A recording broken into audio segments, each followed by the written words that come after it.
Kinda. We are live. Yep, there's a live button in the upper left-hand corner. Hi, everybody. I am Haley Gray, and today we're doing a small business spotlight with a friend of mine. This is Jeff Zehnder, and he is the owner of Carolina Inspection Solutions. And if you guys are on the live, give me a hashtag live. If you're on the replay, give me a hashtag replay. I'm going to very carefully not tell Jeff how many people we're broadcasting to. Welcome, Jeff. Happy to have you here. Thanks, Haley. Yeah. Yeah, don't tell me how many. Could be 0 or 1 million, and either one is not good. Right, exactly. So you do home inspections, and right now we've got like a really, really wild and crazy real estate market here in North Carolina. And from what I understand, talking to realtor friends in other parts of the country, it's just as crazy.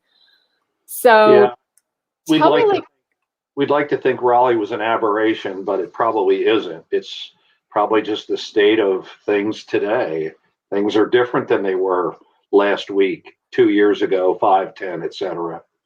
So, right. Go ahead. I'm sorry, I interrupted you. But people are coming in, from the Northeast, from California. They're moving here, and and I'm hearing this from my friends who are realtors in DFW, in Texas, whatnot. And they're talking about how people are buying houses sight unseen. There is a group of people that are either buying them completely sight unseen, meaning virtual. They're doing everything online, and that's probably a growing group because folks today are more comfortable with the virtual world. So as time goes on, that'll continue to grow. But there's also a group of people who are they're adjacent to that group who maybe saw the home, I don't know, maybe for just 15 minutes or a half an hour. And if you're looking at homes, people usually used to spend a good bit of time there. Or they drove by 3 houses or went to 3 houses all in one day and then decided later to make an offer on one of them. And then they're remote now. Their job still means they're in Texas or wherever they are, and they're buying it remote, if not completely shopping for it remotely. And that's much more common. And I do a lot of in my world, I always did, but it really became big that after they get the report, we spend a good bit of time on the phone, what I call a debrief, going through everything, because they're not there when I'm doing it, and they're not there much. They're not there at all. They're not on site. So the connection to what's on paper and what is graspable in the real world or non-virtual world, you got to make that connection. So what kinds of things are you seeing or finding when you're doing inspections? Well, that list would be really, really long, but it does depend on whether you're buying an existing home or a new home, and then the generation of the existing home. About every 5 years, or sometimes a little longer, building construction science evolves and codes change, and some of those are subtle, and some people wouldn't even know that there was a change, and then some of them are quite dramatic, and people do see that, but those things, I would assume most people actually don't look at the minutia that I look at. Right. So here's an interesting thing. I know my parents bought a new home in Cary a few years ago from a big national builder.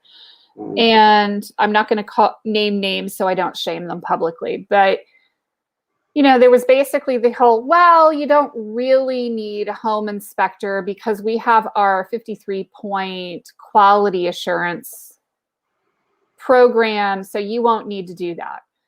And I can tell you from experience, we had an inspector come in and there were screws that were rubbing the main electrical lines coming into the house.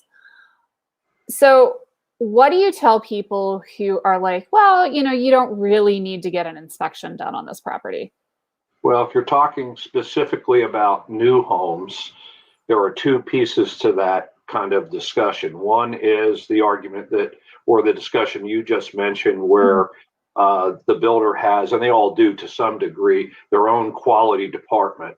And well, that's true, but if you buy a car, do you not think that they had a quality department at GM or Lexus or wherever? And yet when the car gets to you, most people take it back within the first 30 days for some minor adjustments? And that vehicle may have only cost $20, $30, $40, $50,000, and yet you're buying a home that costs hundreds. So, and it's once you get to that point where you've signed on the line and the check went, the sense of urgency of the corporation, no matter who they are, is diminished. Right. So they might have the intention of repairing or fixing a lot of this stuff, but they might never actually get it done. And, some people just kind of let it go. Yeah. The other side of that is that the skill level at the local level is greatly diminished from what it used to be. No matter what year you pick, we have a skilled labor shortage and we have a skill shortage. For whatever reason, arguments you want to make, we've chosen this path and as a country, and we really have some significant gaps. So you have someone who's supervising the construction, they're not bad people, but they just don't have the depth of experience needed to understand some of the things that are going on, because all they're worried about is getting it done, whatever their boss says, on time and on the budget, because that's the two things they sort of can control locally. And the subcontractors who are actually doing the work, or the subcontractors' representatives, have more experience in each and every one of their fields than the generalist who's running it does. And, so that's the other piece of it. And, it's an interesting thing, but the newer the home, the more small issues we tend to see. And I know that sounds convoluted and counterintuitive, but the newer the home, the more small issues. And we hope for not major issues. But generally speaking, that would be newer homes, a lot more small issues. Occasionally you'll have what you would call, or what most people would call, a major issue. People like me, we don't think anything's major because we know the solution to it. So, right. But I don't know. So what are some common new home things that you're seeing? Everything, whether it's new or old, there's two general categories. One is electrical, which you would think we wouldn't have, and the other is dealing with water. Those two things, as broad strokes, account for all the problems, or 90% of the problems we have. You could say maybe a little less, because air conditioning is going to sneak in there close behind, or heating and cooling is going to sneak in there close behind, but not so much in new homes. It's new homes, it's not generally where it is. It's everywhere else, but not new homes. So anyway, electrical is always a concern because it involves life. The number one electrical problem today is actually technically not caused by the builder. It's a high percentage of appliances that are installed incorrectly, predominantly electric dryers. The electric cord is widely not put in properly, and you're dealing with a high voltage, high amperage appliance, and over time, it can be deadly. I don't mean to laugh. Right, no, I get it. You but mentioned that one time in a BNI meeting, because that's how we knew each other. And I came home and I checked our cord on our dryer, and sure enough, it was installed incorrectly. So explain to me what they're supposed to do when they install a dryer cord to prevent fires, because basically this is a fire prevention thing. It's also a death prevention because of the electricity. It's a shock. I mean, it'll put you out. It'll stop your heart. So it's kind of hard to put some of this in words because it's a visual thing. But essentially, if you can think of what the dryer cord looks like, it's a thick black wire. That's what you see as a normal person. You see the outer jacket. And if you can visualize that thick black wire going through a hole in a steel wall, that's what you don't want to see. What you want to see is that thick black wire go through an intermediate product, such as a plastic clamp or a metal clamp, and it's physically a clamp, and the clamp is attached to the steel wall. That's what you're supposed to see. When you have the wire going directly in, that means the wire moves at will over the life of the appliance, and it gets stressed and what have you. And eventually it develops into a problem. Manufacturers have taken to rolling the steel around the hole to try to diminish it, but it still doesn't prevent the problem. It just makes it less intense and longer to where the failure can occur. But if you look at anything you buy, a television, anything that has a cord, the cord doesn't go through the material that the device is made out of and just go through a hole.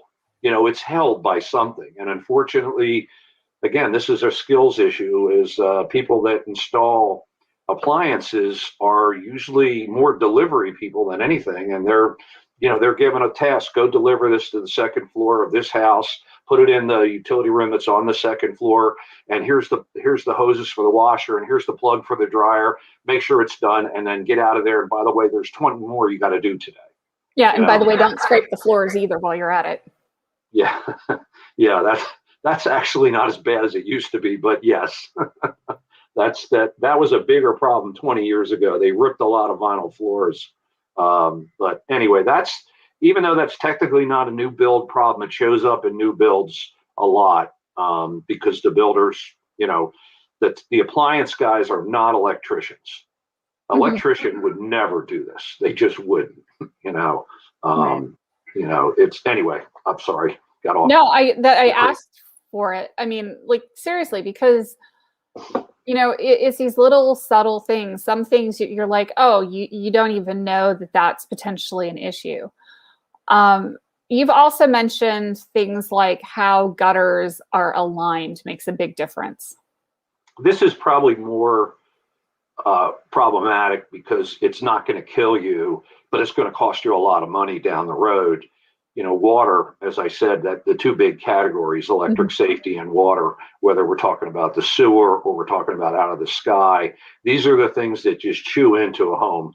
Water is the natural enemy of man-made structures, and the goal is to get the water off of the building and away from the building fast, or just away from the building in the case of sanitary sewers.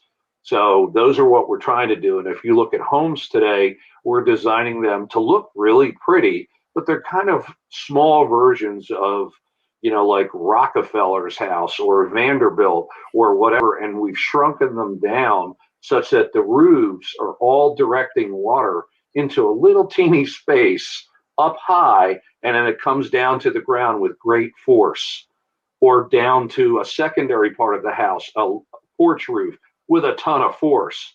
And it's badly thought out. There actually are little building codes that tell you how to do this, so the builder doesn't have to follow building codes per se, but there are generally accepted practices, and building codes and generally accepted practices are pretty low on the standard bar. And we would prefer to at least see something of a best practice, or at least higher than that, minimum bar. So anything, water coming off a roof, it may be subtle, but 5-10 years later, your fascia is rotted, the corner board of the house may be rotted. And what's worse is if it's gotten behind these things and you don't see it, the rot is now inside in the structure of the building, in the sheathing and in the wood holding the building up. And then it gets expensive, really expensive. I've seen not uncommon repairs run more than $10,000 or $20,000 to do structural repairs. And by the way, you get kicked out of the house while they're doing it, so you got to go live somewhere else. Yeah, so that's another $10,000 or $20,000, because it's not a fast, like, hey, we're just going to come in and change a little something. It's really a, we're taking out a chunk of your house and rebuilding. Yeah, the nice one would be if it was just the corner board and the fascia and some of the siding, and then it might only be $3,000 or $4,000 and you don't have to leave. But like I said, it ends up getting behind it, and that's the thing about water. It's it's relentless, and we live in North Carolina. So we get water. We've had 2 weeks of rain. Yeah, and the other part of it is, I just touched on it briefly, the sewers part of the house, or the water getting out of the house, if you will, leaks internally in the wall that are small. You don't see them.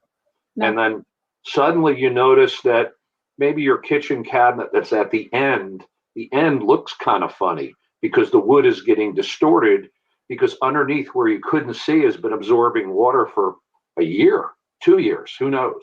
Yeah. Because there's a small leak, and below it is a crawl space.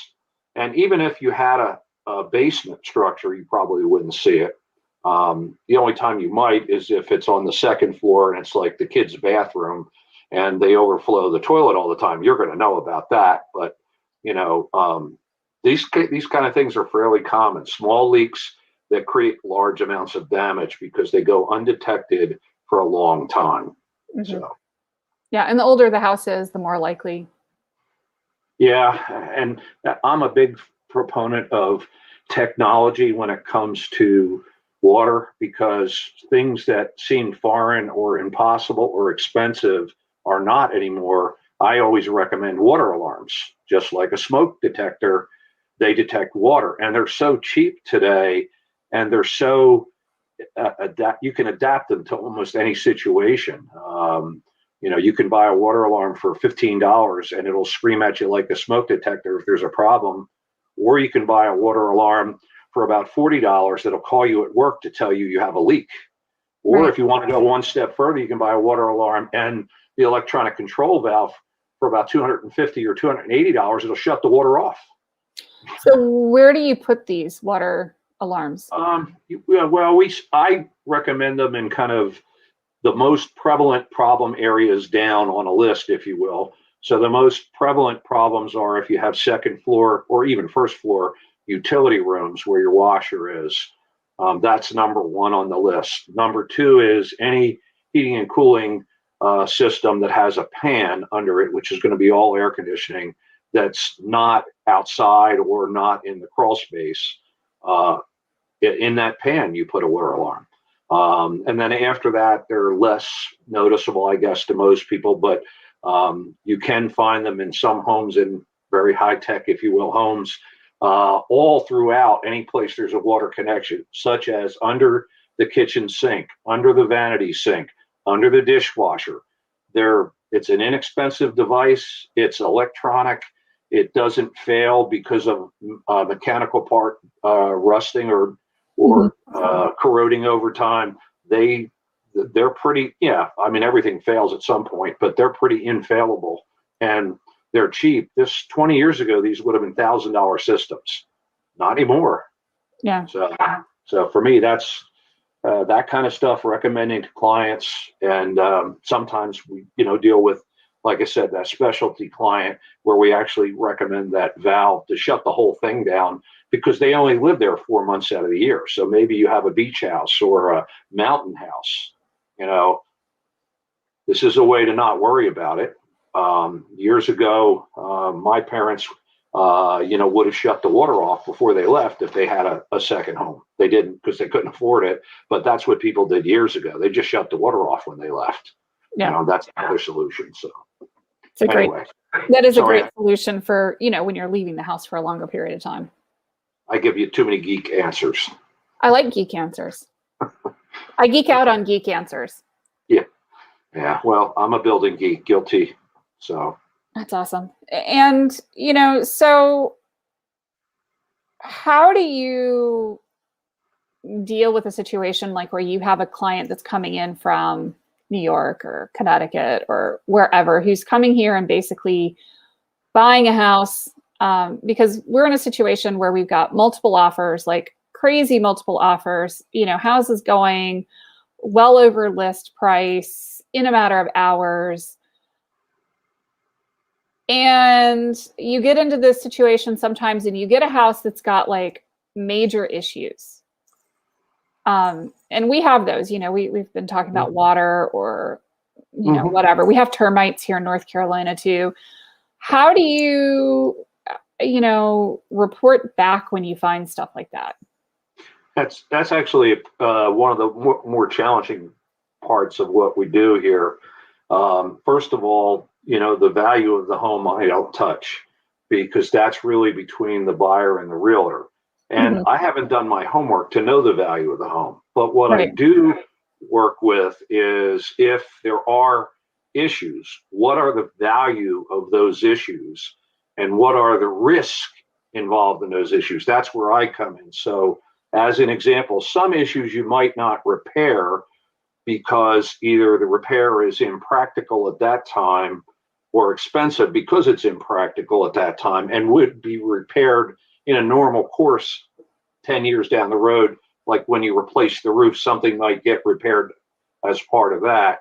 So what I try to do is give them the level of risk that they have between buying the home and that point, what that means to them. And that's usually $1 and cent. In other words, if this fails because it wasn't done the way it should have been done, what is it going to cost you, to have to deal with that? So that's kind of a risk factor, rather than, oh, just rip the roof off and do it right from the beginning. You can do that, and I can give them that cost as well. And that's the other part of it is, if you're buying a house and you can see the roof is worn, well, then it's probably factored into the price. But if I go up on the roof or send a drone up on the roof to see what's going on and find things nobody can see, and now we're looking at a replacement or a really big repair, that's not something you knew about. So that's probably what you and your realtor are going to try to negotiate with, or you're going to walk away. And sometimes sometimes even though there's a bidding war and you want the house, you might want it, but you probably shouldn't buy it. And again, that's not my decision. My job is to give you the information enough such that you can make an intelligent choice. Okay, you got a roof with hidden problems. It's going to cost you, $9,000, or pick a number for the roof. And then, by the way, because there's some hidden damage, tack on another $2,000 or $3,000 for some wood, some rafters, whatever it is. And then there's some other issues, and this now adds up to $15,000 or $18,000 to a home that you like. But, what do? It depends on the price of the home and all hosts of other things. So, I can't make those decisions, not for other people. I can make them for myself, but not for other people. Right, totally. So how would somebody go about finding you? Well, as you know, most of my business is referral based. So I get a lot of referrals from other business people and from people that I've used in the past. That's a friend of theirs is buying a house, but I am, of course, on the internet and the website. But basically, getting a hold of me, the best way would be to email or text, because I don't have a back office staff. I employed many people in my life, and I'm no longer employing people. I choose to do this the way I'm doing it because I can deliver a high level of service. But because of that, I can't answer the phone, because if I'm in a inspection, it's not fair to my current client or customer to stop what I'm doing to answer the phone. It's just not right. If I'm doing that, I'm distracted. So I don't answer the phone generally. Occasionally I do when I'm on an inspection. The occasional is I'm expecting a call from a certain person and I'm waiting for it, and I look to see who it is on the phone. And then if I can't do it right then, I'll just take the call and say, can I call you back, and we'll figure it out. But generally speaking, you're not going to get me on the phone. I return most of my phone calls at lunchtime and in the evening. So text and email is the best way. Cool. Thank you so much for joining me today. Yeah, thanks. This was different. This was different, yes. Yeah. Thanks, guys. Take care. Thanks, Haley.